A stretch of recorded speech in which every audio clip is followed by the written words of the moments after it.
அனைத்து உறவுகளுக்கும் எனது மதிய வணக்கத்தை தெரிவித்துக் கொள்கிறேன். சோதிடத்தினுடைய தந்தை பிரகாசர முனிவர் பகவானை வணங்கி, என் குலதெய்வம் அங்காள ஈஸ்வரி அம்மனை வணங்கி, அனைத்து ஜோதிட ஜாம்பவான்களை வணங்கி உங்களிடத்தில் ஒரு சிறு சோதிட குறிப்பை பகிர்ந்து கொள்ள வருகிறேன். அதாவது ஒவ்வொரு ஜாதகத்திலும் ஆருட லக்னம் என்று ஒரு லக்னம் இருக்கிறது. அது ஜெயமணி மகரிஷி அவர்கள் கண்டுபிடித்த அந்த லக்னம் நல்ல பலனை ஜாதகருக்கு தருகிறது. அதாவது அந்த பலன் அந்த லக்கணத்தினுடைய ஆருட லக்கணத்தினுடைய அந்த லக்கணத்தில் எந்த கிரகங்கள் இருக்கின்றதோ அந்த கிரகங்களுடைய தசா காலத்திலும் அந்த ஆருட லக்கணத்தினுடைய லக்னாதிபதி தசா காலத்திலையும் அந்த ஜாதகர் அனைத்து வளங்களையும் பெற்று சீருடனும் சிறப்புடனும் வாழ்கிறார். அப்படிப்பட்ட ஆருட லக்கணத்தை எப்படி கணிப்பது என்பதை நாம் இந்த வீடியோ காண்போம்.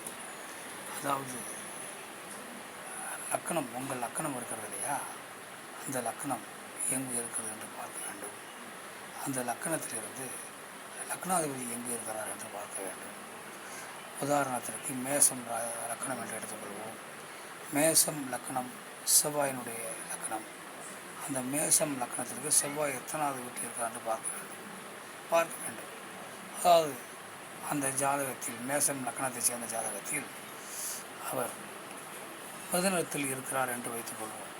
அந்த மேசம் லக்கணத்திற்கு 3வது வீட்டில் அவர் இருக்கிறார்.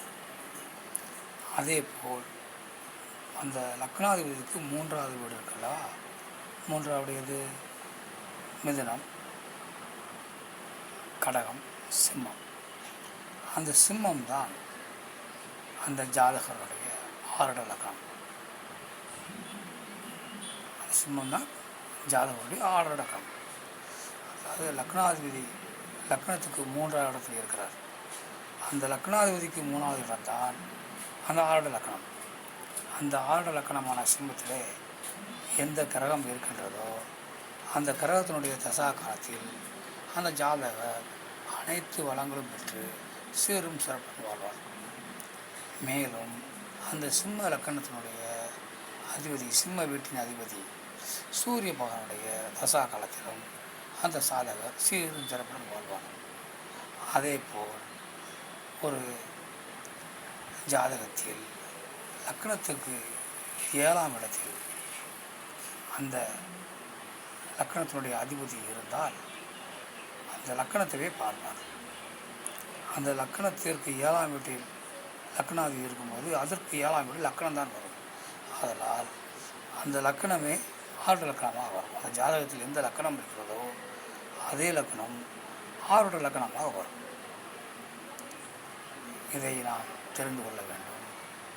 இந்த ஆருட லக்கணத்தை கணித்தால் அந்த ஆருட லக்கணத்தினுடைய லக்னாதிபதியினுடைய தசா காலத்திலும் அந்த லக்கணத்தில் இருக்கக்கூடிய கிரகங்களுடைய தசா காலத்திலும் அந்த சாதகர் சீரும் சிறப்புடன் இருப்பார் என்பதை தெரிவித்து கொண்டு நீங்கள் அனைவரும் லைக் செய்ய வேண்டும், சப்ஸ்கிரைப் பண்ண வேண்டும். இப்படி பண்ணினால் ஒரு 1500 வீடியோக்கள் நமது யூடியூப் சேனலில் இருக்கிறது. அது உங்களுக்கு படிப்படியாக வரும். அதன் மூலம் நல்ல கருத்துக்கள் நிறைய நீங்கள் தெரிந்து கொள்ள வாய்ப்பு இருக்கிறது. அதனால் மறந்துவிடாமல் சப்ஸ்கிரைப் பண்ணுங்கள். மற்றவற்றை நாம் அடுத்த வீடியோவில் காண்போம். லைக் பண்ணுங்கள். மற்றவற்றை நாம் அடுத்த வீடியோவில் காண்போம். நன்றி, வணக்கம்.